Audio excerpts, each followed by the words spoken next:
Hello, y'all. Welcome to the Airbuds Podcast. It is a basketball podcast that you listen to occasionally because pod don't lie, don't exist no more. So you need two weird niggas to talk ball. I am one of them. My name's Jamel. I am the other one. My name is Benner. Yeah, Miguel Binair. That's me. Straight out of Monterrey. Straight out of Monterey. Yeah. I don't know. That was the first Mexican city I could think of. But you said you're going to Mexico. You going to Mexico City? No, I'm going to Guadalajara, and that's right. We'll get to that in a minute. But before we do that, let's handle some business up top. Business.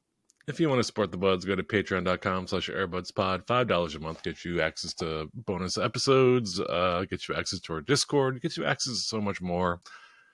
That's patreon.com/airbudspod. And if you can't do that, go to Apple or Spotify, hit that 5-star button. Hit it. Help us fight the algorithm. Fight. And you know what? Tell a friend. If you had a friend that's like, hey, I like basketball. What's a good podcast to listen to? Tell them about the Airbuds. How many of us have friends? Friends. Are those your friends over there? Friends. Let's be Tell them friends. to listen to Airbuds. They won't be your friends after they listen to Airbuds. If you want to lose some friends. Jamel, happy basketball? Yes. Happy basketball to you. Bradley Beal had 50 in his return to DC last night. How many did he have? Did he have 50 last night? Nah, my brother, the last text I received was he was at 43. And I don't know if the game was over. I'll pull it up right now. I did not catch that game. Nor did I, to be quite honest. I went and played basketball myself instead. Damn it. Been getting ready for your ass in the dab game. Did you go play? Are you playing indoor? Yeah. No, I was playing in the rain. Fuck that. I wasn't inside. Nah. Bradley Beal, in his return to Washington, had 43 points, 6 assists, 2 rebounds, 2 turnovers, 2 steals. Slap my mom. Slapped your mom, plus 17 in a 140-112 win. Still wearing the mask. Nobody cared about him until he put on the mask. Yeah. Welcome to the party, pal. Ugh. Yeah, I'm here in the party with you. I feel like I've been quietly flying a little too close to the sun as a Sixers fan this season. You know, I've been trying not to talk about the Sixers too much. I feel like I've done a good job of that this season. And now it's all I want to talk about. Now that I'm down here in the doldrums, Joel Embiid having a potentially season-ending surgery on his the flap of his meniscus. He's got a flap. He's got a flapper. He's in Burbank. He's in flappers right now. Damn, son. We lost another one to flappers. We've lost so many good people to flappers, I feel like. Shit, man. Some of the best. Some of the Lord's toughest soldiers. Yeah, I think the Sixers currently sliding down the standings. They're in 5th right now, I believe. In the East, I assume they're going to drop all the way to the play-in between now and the end of the season. And it's over for you? You've decided to pack it up? Well, Jamel, a thing that I've been looking forward to all season long was attending the Sixers visiting the Clippers and the Lakers in March the 22nd. They were playing the Lakers. The 24th, they were playing the Clippers. And I'm glad you and I were going to go to that game together. Yeah, you got some good ass seats too, huh? Not anymore. I've got 2 seats to Guadalajara, Mexico, because after Joel Embiid's injury, I said I don't want to see this, and I booked a trip with my partner to go out of the country. Yep, good call. Good call, man. I mean, yeah, it's done. That's cool. I wonder, who's going to lose in the second round now? the Sixers will still find a way to make it to the second round and lose still. Yeah, I think so. It's just their destiny. I've been saying it on the podcast for weeks. Anytime we've had a guest on who were like, well, what about the Sixers? I'm like, I don't know. They're going to lose in the second round like they always do. Yeah. This is our fate as a show. And that's fine, buddy. You know, it's cool in hell. Do you want Denny now? Do you want Denny Avdia now? I don't know. Open up the trade machine. It's open right now. I threw Denny Avdia inside it. I don't know if I want Denny Avdia. He's having a career year. Great. In his third year, he's averaging 12 points? That's a career year. He really helped the Sixers make it out of the second round. Nah, listen, he got intangibles, man. Joe Biden supports him unconditionally. I'm sorry, man. Another Sixers year. Shot to hell. Well, I hope everybody else in Philly goes to Mexico too. Take the winter off. Live it up. You know what? There's a podcast called The Rights to Ricky Sanchez, which is like the premier Sixers podcast.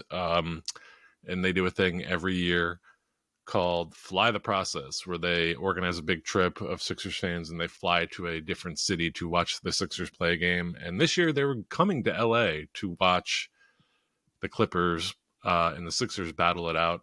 And I think there's going to be some Sixers fans arrested in Los Angeles because of this.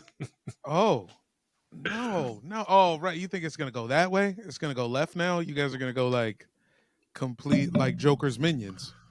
I think there's a ton of Philly people who have dropped a large amount of their savings on a huge trip to LA to watch Joel Embiid play Kawhi Leonard and Paul George and James Harden. And now they have no reason to be here other than to be agents of chaos. Or maybe try one of LA's top 10 breakfast burritos. It don't gotta be this way. Guys, don't get arrested. Just watch the Sixers get drubbed. But what about Paul Reed? Hey, maybe they'll win. They'll split that. The Paul Reed show. Paul Reed has dropped 30 points in his starting role as a Sixer. But I also think Nick Nurse hates Paul Reed. Damn, what do you think he did? What do you think he did to get on Nick Nurse's bad side? I think he's just a fucking weirdo. I think Paul Reed is just a weirdo, out to come himself. He plays basketball like a fucking car wash inflatable tube boy. And he's odd to look at, and he thinks he has Hakeem-like moves in the post. He's good on defense, but it's like also hard to watch because you're like, he has very unorthodox defensive style. He's unorthodox in every way. And I think a guy like Nick Nurse looks at him and is like, I don't know what to do with you. I bet he, do you think he like puts on weird TV in the clubhouse? Think he's making everybody watch like in the heat of the night?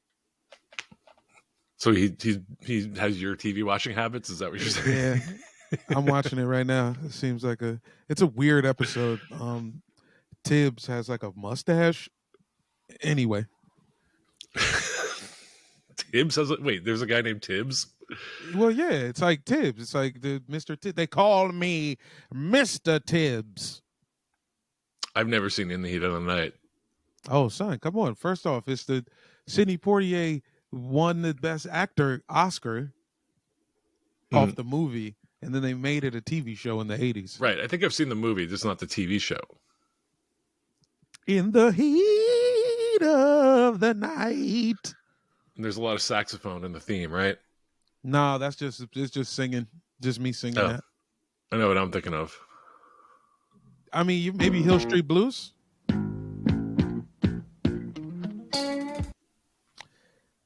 You might be thinking of Hill Street Blues. I might be thinking of Night Court. One of the all-time great, Night Court. All that time great saxophone theme songs. Man, Night Court. When I was watching Night Court, that was a very interesting time in my life. I had never been more aggressively single, and I was running I old episodes of Night Court. guess you could say that about me when I was watching Night Court. I was aggressively single at 8 years old watching reruns of Night Court. You were Did not 8? have any pussy at all. Yeah, you did. Stop lying. Yeah, you did. Yeah, you did, man. You was 8 years old on Hinge.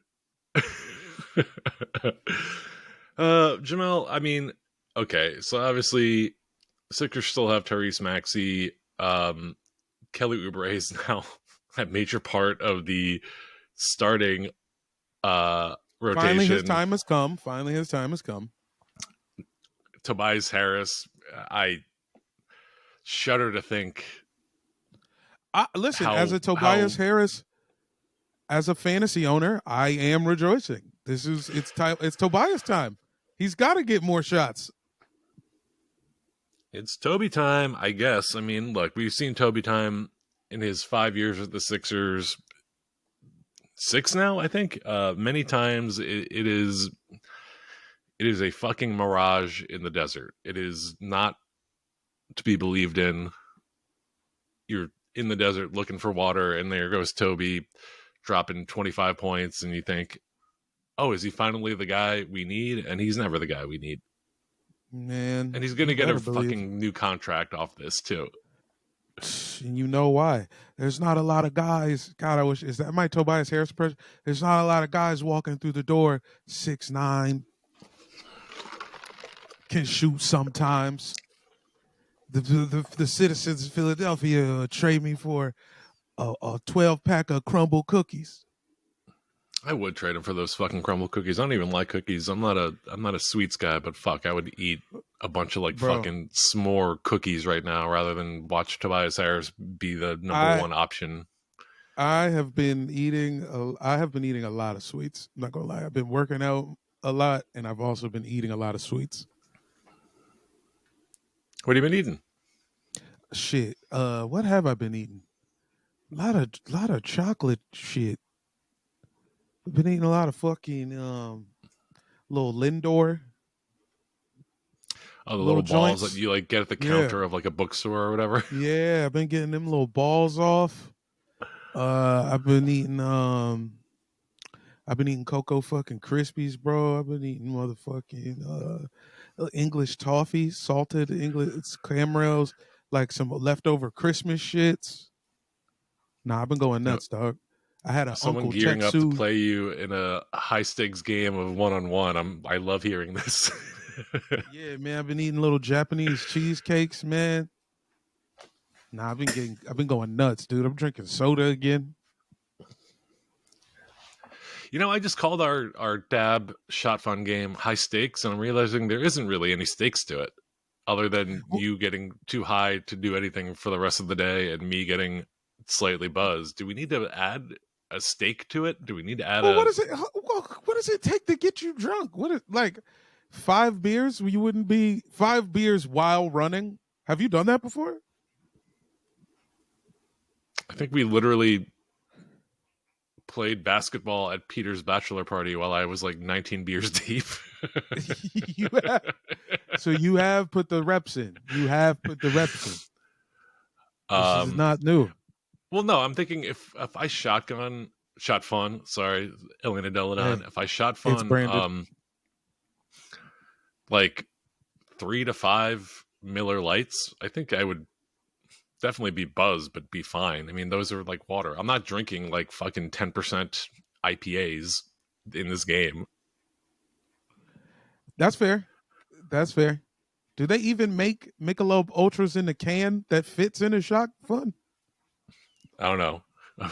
What if we just put bottles into the shot fun and I just start shotgunning glass into my mouth?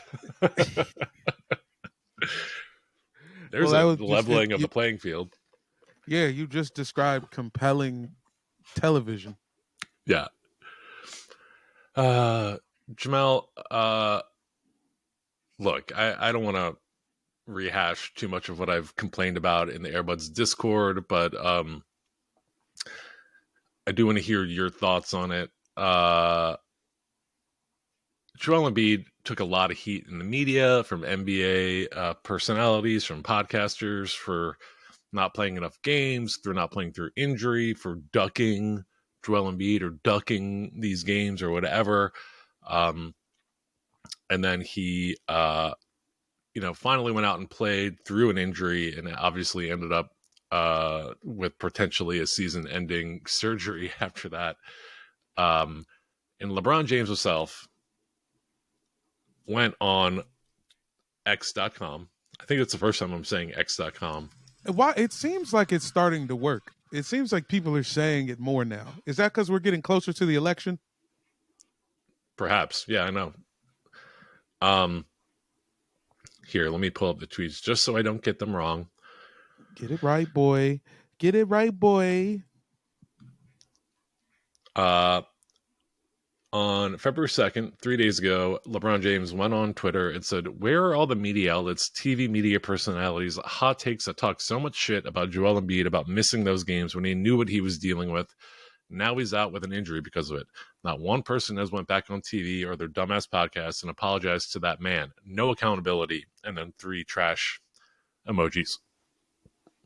Now, okay, so this is we're putting it all on the media now. We're saying that it's not all in the media, but I think there is something about the media. Basically, Kendrick Perkins going on ESPN and calling Joel Embiid a pussy for not playing through injury, and then he plays through injury and gets hurt worse. And I think there's something to Joel Embiid being a competitive person and wanting to prove people wrong, and hearing national broadcasters who make millions of dollars calling him a bitch, and him being like, well, I guess I need to go show them that I'm not a bitch. Listen, the media needs to have this conversation with itself. Mm-hmm. But as far as Embiid doing it goes, he wanted to win MVP because he plays for the Sixers, and the Sixers are never going to win a world title. The Sixers will never win a world title. You came on here last year and you said him winning the MVP was your title. And I bet it's the same for him. He knows they never going to win shit. This is what he has to do that, to show how good he is. But also, you get fucking paid. Isn't that a fucking payday when you win MVP? Not exactly. I mean, he's already a max contract player. He's making as much money as he possibly can. So there are people that have incentives in their contracts. If you make All NBA, if you make MVP, whatever, you can get a pay bump in your next contract or whatever. Joel Embiid's already at the ceiling of what he can possibly be paid. So I don't think MVP was much of a pay bump for him. That's true. Okay. See, I'm thinking it's big cash on the line. He's probably set on endorsements. He's not looking for new endorsements, huh? I mean, he's got Skechers. He's got Skechers. He's got all the shape ups he needs. He's set for fucking life. His bank account is shaped up. His ass is rotund. You heard? The idea that the media made Joel Embiid do this is starting to smell strange to me.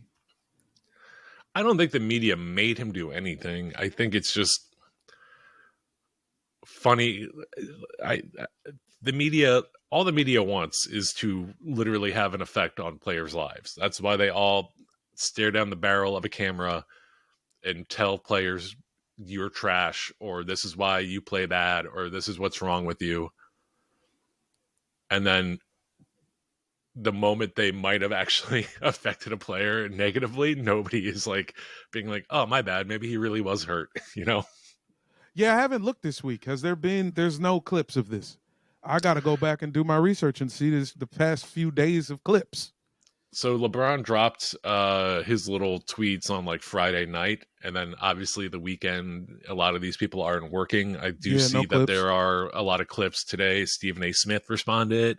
Kendrick Perkins responded to LeBron's this morning, but I haven't looked at any of those clips. But I don't imagine. I'm going to go ahead and bet nobody's like, damn, LeBron's right. We were too hard on Joel Embiid. And why should they? I mean, I don't think anybody. Also, nobody thought he should have played in that Warriors game. Yes, they did. People were literally saying, if you don't suit up for this games, you're a fucking bitch. I mean, nobody on Philly, nobody who's really a fan of the team. Obviously, we know the greater media stance, but you as a fan did not want him to play that game.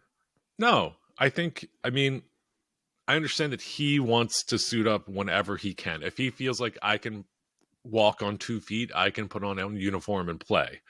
But I don't think, and that's another like situation, is that the Sixers organization is a cabal of starfuckers. They only want to acquiesce to the biggest names in basketball. That's why they went out and hired Doc Rivers when he was available. That's why they went out and hired Daryl Morey when he quote unquote retired. That's why they even went out and hired Nick Nurse. If there is a big name that is floating around out there, the Sixers will fucking overpay to get them, and they have the reigning MVP in Joel Embiid, and they want to make him happy. So if Joel Embiid is like, I know my basketball or my knee looks like a basketball, but I want to go out and play basketball, they're going to be like, hey, you're a cash cow, go for it.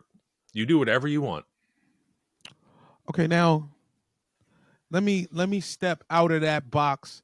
Let me get us in a different box. When is it time for the league to just get rid of team doctors? Hey, what is more corrupt than a referee? A motherfucking team doctor. When has a team doctor ever helped anybody stay alive? All I ever hear in all my years of watching sports and now every ex-athlete has a podcast, all they ever talk about is how the team doctor's like, hey, you can still play.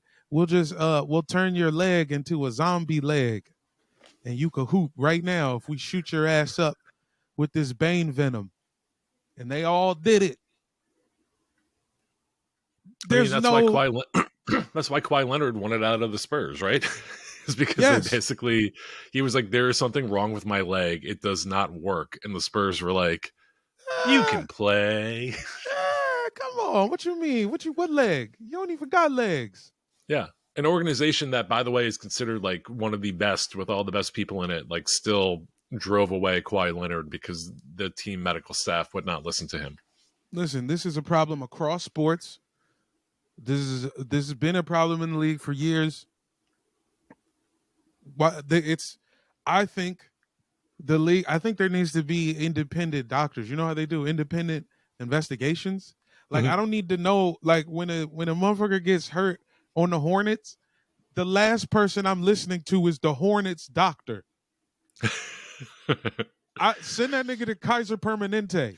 The Hornets doctor is ready for you to die out there. How do you even get the job as the team doctor? Because you could hang out, because you could drink 12 beers? How do you even become the team doctor?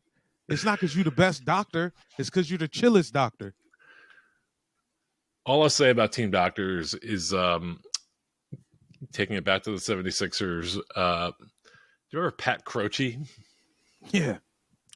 He was the head trainer for the Sixers. He was like one of the leaders of the medical staff, somehow worked his way up to become GM, ended up leaving the NBA to start slam ball, the most dangerous, fucked up, injury-ridden venture ever in pro athletics. And this is a guy who is theoretically supposed to be a medical expert. You look at a picture of Pat Croce, you tell me if he read the Hippocratic Oath. Okay? I don't think he ever read it. I don't think he ever said it out loud. Now, if you look at Pat Croce and you ask, does he know the lyrics to Celine Dion's third album? I'm going to go ahead and say probably. Oh, Pat Croce was a former owner? I didn't realize he bought a stake in the team. Bro, he made it all the way. Yeah. Huge Celine Dion fan. I bet. He's got a full fucking, like, wannabe Rick Rubin beard now. For real? Damn, that's cool. His red hair has turned white. Didn't he do some reality TV, too? Like some other shit aside from Slam Ball? Which is technically reality TV. I think they're categorized as such. Jamel, Yes. All-Star rosters were announced in the previous week. Obviously, we got Woo! the starters a little bit ago, but we had, since our last record, the full rosters have been announced. Should we go through them? And Let's do it. all right. Let's go through it. For the Eastern Conference, we have the captain, Giannis Antetokounmpo, Sure. followed by Joel Embiid. Probably not going to play. Yeah. Who's Tyrese replacing him? Halliburton, Damian Lillard, Jason Tatum, and then the reserves are Bam Adebayo, Paolo Banchero, Jaylen Brown, Jalen Brunson, Tyrese Maxey, Donovan Mitchell, Julius Randle. Also probably not going to play. Who replaces those two? Front court wise. What was it like? Why are we getting Joel the, Embiid is and that Julius Siakam? Randle. Siakam, I think Siakam deserves a position. Obviously been very good for the Raptors. One of the few bright spots, and then has been balling out for the Pacers since getting traded. So he's up there, and then who? I mean, what else? Otherwise, I mean, as far as the dudes picked, Giannis being the face of the league, is he? I mean, is he still? I think the reality is that LeBron James and Steph Curry are still the face of the league. I don't think. Yeah. Yeah, he's just a dude now. Yeah. He's also taking a bit of like a villain turn, like a heel turn in a way that I think is like not appealing. I don't know. He's become kind of a whiny complainer. He's starting to get those 10-second calls on his free throws, which is interesting. Yo, the media image of Giannis Antetokounmpo is interesting. It's strange. Mm-hmm. I think there's a mix of him being kind of like in a small market and also not like a fully appealing guy.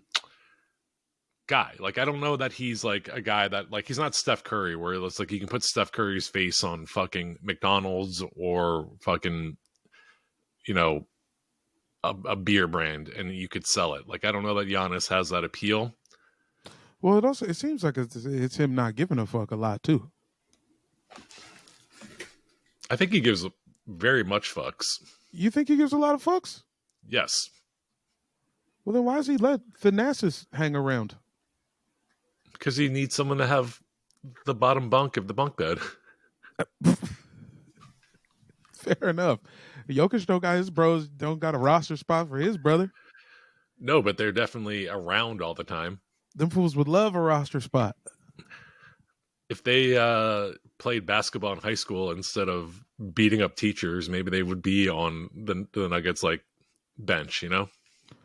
Speaking of beating up teachers, Jalen Brunson. My Lord, he's so good. Man, wow. Beating up all the teachers this year. Yeah. Whooping the teacher's ass. I'm thinking now that the Sixers are done, in my estimation, for the season, what if I jump on the Knicks bandwagon? You gonna head up 95? You gonna get on the Amtrak? Head up that way? Might hit the Amtrak and head up north and take a permanent seat in MSG next to Spike Lee. Hit the and Amtrak? I will get arrested. But hit the Amtrak. I'm fall in love with the lady in the snack car. The lady who runs the snack car. You know I love a person that gives me food. She hands you an Otis Spunkmeyer muffin. You lose it. And I just have heart eye emojis. Yeah. Yeah. You turn into an anime. I love you. You turn into a nigga from Inuyasha. I don't know the reference, but sure. That's just like some like teeny bopper anime. It's like an anime meets like a is that a melodrama, soap opera? Anyway. I believe you. You get it. Yeah. Knicks, she hands me an Otis Spunkmeyer and I go. And I'm going to keep on coming. Okay. And she's cool with that, I think. As far as you getting down with the Knicks, it makes sense. It's the even more unhinged fan base than the Sixers. You could be even more chaotic. You could say even crazier stuff. Go Yeah, be with and them. they're fun. And they're the blue collar thing that I think the Sixers have been wanting to achieve, but are like cannot because they're fucking a bunch of rich kids. Sure. And I mean, they're down. It's a team. That's a team up there. And it's all thanks to Josh Hart. And Jalen Brunson, who are starting their own podcast. Good Lord. Josh Hart and Jalen Brunson podcast coming soon. We know the booker, Jamel. I've been trying to pitch him on getting Fat Joe on there. For real? I mean, it should be just like various light-skinned people. Ben Stiller also I was pitching Ultimate Light Skin. Ultimate light-skinned. Some of them credits, he was looking crazy light-skinned. Some of them 90s, some of them roles. Ben Got a Stiller, wild little tan. I don't know if you've been looking on Twitter, I'm sorry, X.com, but Ben Stiller, the ultimate like Knicks booster right now. Really? Yeah, he's been going off about the Knicks. He's very excited. God, I hope they win something, or else the island of Manhattan is gonna turn into a fucking bagel. I do want to shout out Tyrese Maxey, well deserved first All Star pick. He was pretty much a lock the entire season. He's been great. Even in the shadow, Joel Embiid has been playing like a fucking maniac, and nobody finishes around the rim quicker than him right now. He's got the touch. He's got the angle on everybody. I do agree. Porzingis seems like a good sub as well. If I'm talking All-Star East replacements, give me Siakam, give me Porzingis in place of Randall and Embiid. I think I don't mean to like fall into the media narrative of this, but if we're gonna take another Celtic, I think Derek White deserves it over Porzingis. Really? Porzingis has missed a lot of games. Yes. Derek White's numbers are not exactly sexy. I think he's like averaging like 16, 8, and 6 or something like that. But off the like, bench, which is crazy. Off the bench, and also like just a fucking defensive like maniac. And I don't think the Celtics are in first place without him right now. You know what? Okay, sure. I'm speaking merely in terms of the East actually winning the game as well.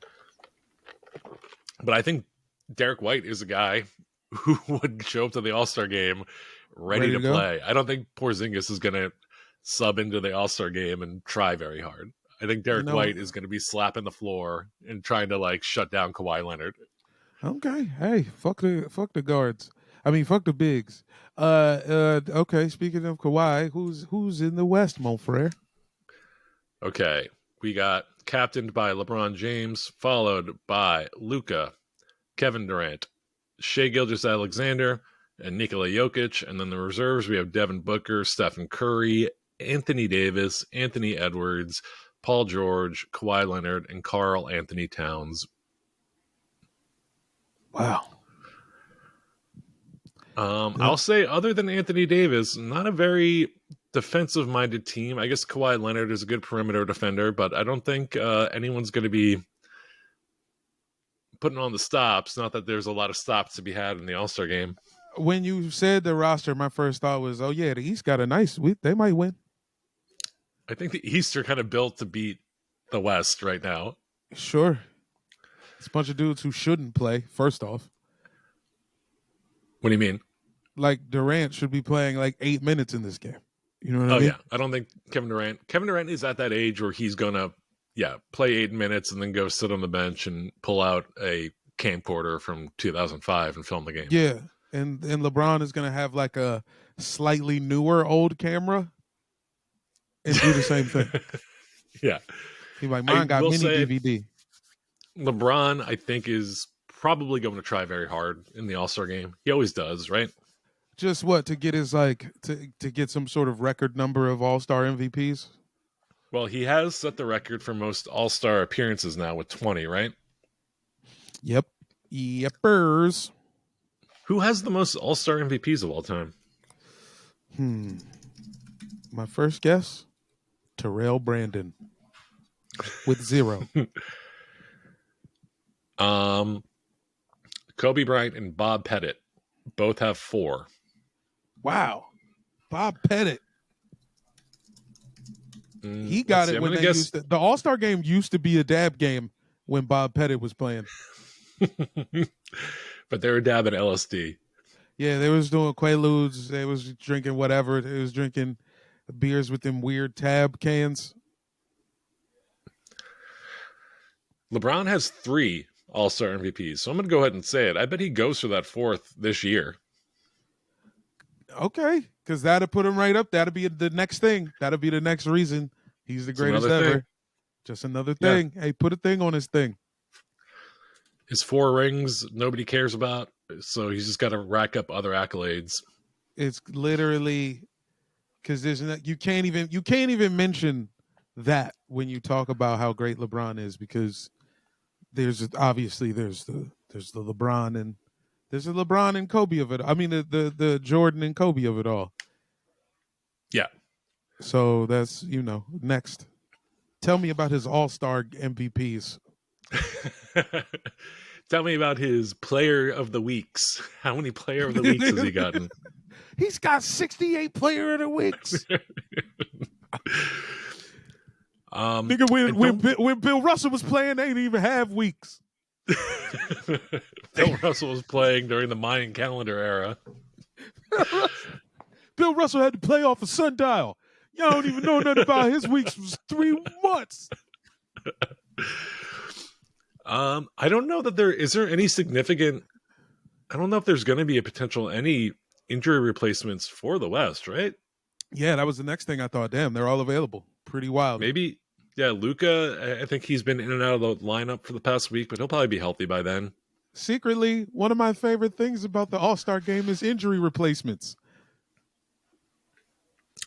Go on. Well, it's just that because every roster, there's a couple dudes who are like, damn, it should have been him. Actually, he was the dude. The guy who got named the All-Star was the guy with the bigger media presence. But the actual guy was this guy. And then the media guy gets hurt, and then the actual guy gets in anyway. So we get to have that debate. We get to be like, actually, it should have been this guy. And then it's like, well, yeah, I guess it is. Yeah, I guess you're right. It is kind of like the NBA version of like the Oscars like debate that everybody has, where it's like everyone's like, Margot Robbie wasn't nominated for Best Actress for Barbie. And you're always like, well, there were 5 other women that were. Who do you think should not have gotten it? And it's like, this is like a case where it's like, what are their injury replacements in the Oscars? Like, dog, and it's that so Benning funny. can't come to the Oscars, so someone else has to get nominated. It's so true. And I feel like the same thing. The women's national team, like every time it's not Nneka Ogwumike, but it's very clear it's one person that they're like, what the fuck? Who the fuck is in the Nafisa Collier? Jamel, did you see that Jason Tatum? He's back at it. He's doing it again. He did something corny. He compared himself to Kobe again, and he said that he basically was like, Kobe needed Pau Gasol for those last 2 championships, and I feel like I have my Pau Gasol in Kristaps Porzingis, calling himself Kobe inadvertently. Now there's a place that I could take this comment, but I'm having a pretty good day. I'm also, in the heat of the night is on in the background. I don't know if mentioning potential crimes is where I want to go to start my week. Mm-hmm. But what other things is Jason Tatum doing to pattern himself after Kobe Bean Bryant? I ask myself and will not elaborate. What did you say about basketball? I didn't say nothing, sir. I just wonder. My apologies to Jamel. Is there a photo of him in pajamas with a cast on his hand, working on free throws in pajamas? Is that what's coming next? Is he going to be a guest on a reboot of Moesha? Where does his quest to become Kobe Bryant end? Will he be going to Denver anytime soon? No. Okay. I've had enough of that fat bastard. No, we're talking about Jason Tatum. I'll take it easy. I will take it easy. We don't want to get into libel or slander. I would never do such a thing. Jamel, now that you're basically fully out on the Wizards, I'm out on the Sixers now. Yep. Do we pivot our podcast to be about pickleball or some bullshit? I'd love to switch to tennis. I got a couple friends who'd be good guests, and the tennis season is starting up. I'm hoping my guy Francis Tiafoe could get a couple trophies. I'm going to Indian Wells in March. If you want this to be the tennis buds, we could be tennis buds. Maybe we try a couple weeks of tennis buds and see if people complain. Well, they definitely will, which has brought a huge smile to your face. Just imagining the masses being really upset with us. I love the joy. I haven't seen you smile like this in ages, Mike Benner. The idea of people hating us? The thought of 1,500 guys. You look overjoyed. You look like you just saw your daughter. You just walked your daughter down the aisle, thinking about 800 guys messaging us all at once. Like, what the fuck? I'm gonna kill you. Who the fuck is Gail Monfils? Tee-hee-hee. All right. Well, stay tuned next week for Tennis Buds. Jamel, is there anything you want to plug before we get out of here? Shows, come to shows. Oh, mixtape is this Wednesday in Los Angeles. If you're in Los Angeles, come to the free stand-up show hosted by me and Garrick Bernard at the Clubhouse upstairs in LA's #1 parking lot. The John's parking lot is a building called the Clubhouse. We are doing a show. It is this Wednesday. It's free. It's called Mixtape. It's going to be a very good show. We got Jesus Trejo. We got Kason Wilson. We got Chappelle Lacey. We got Barbara Gray. Brittany Carney stepping off in that thing. And a couple other people I forgot. There's one white guy. I think we cap it off at one white guy. But there will be a white guy. Podcast. For you white guys listening, we will have one of y'all up there. So come on out. Why do you think Peter's not on ever anymore? This Wednesday, we had to cap it. We had to start capping it. Then Peter tried to say he wasn't white. Every time Peter does the show, it's because he's kind of reignited some litigation. So it's like, still, you know how, like, when a guy can play during a suspension sometimes? That's Peter. And you're going to be in Colorado on 420, right? Listen, I don't even know if I'm allowed to promote it, but Boulder Comedy Show on 420. And if I'm not on that show, I guess go anyway. And April 12th and 13th, me and Rob Hayes will be at Sports Drink headquarters in New Orleans. Shout out to Rob Hayes back on The Tonight Show the other night. Fucking killed it. He did great. His album's out. I was very involved in the promotion of his YouTube special and album called Frontin'. It's out now. Listen to that. Very proud of Rob. He's so good. Also proud of maybe the baggiest outfit on network television in decades. Went crazy baggy. The story there. It's weird that I'm scooping it because we do a podcast together, but he had a suit that they didn't approve color. They didn't approve of the color of his suit. So he went Billie Eilish. I cannot wait until I hear this full story from him. Yeah. Stay tuned to that. And Benner got a movie.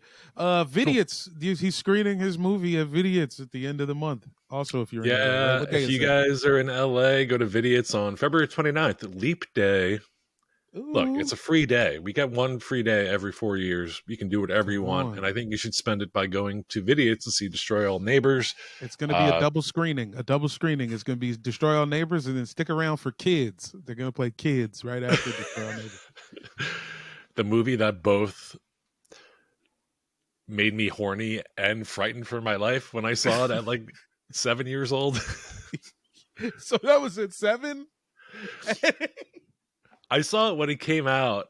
I couldn't have been more than 7 or something when it came out. Maybe you definitely had hoes when you was 8. If you watched Kids when you were at 7, I was a little skate rat growing up, running around the city with a bunch of skate rat friends, and I watched that movie being like, this is going to be my life. And then by the end of the movie, I was like, I hope this isn't my life. Your life, yeah, please don't let this be someone else's life. Yeah, but go see Destroy All Neighbors. Jonah Ray's band is going to be playing after, which is fun. They're doing a set. I think it's called You Can't Call Me Al is his band. I don't know. I think it's like a literally Weird Al Yankovic cover band. Okay. Yeah, But don't call me out, dog. yeah, it's going to be a fun time. There's going to be cast and crew there. It's going to be rowdy. Let's go see Destroy All Neighbors at Vidiots on February 29th. And if you can't go, it's on Shudder and AMC right now. You get a cut of that? I mean, Idiots? I don't think I got a cut of the Vidiot screening, but I'm getting those residuals, kind of, I guess. I don't know. Hey, we'll see. Theoretically, we struck for better streaming residuals, so we'll find out.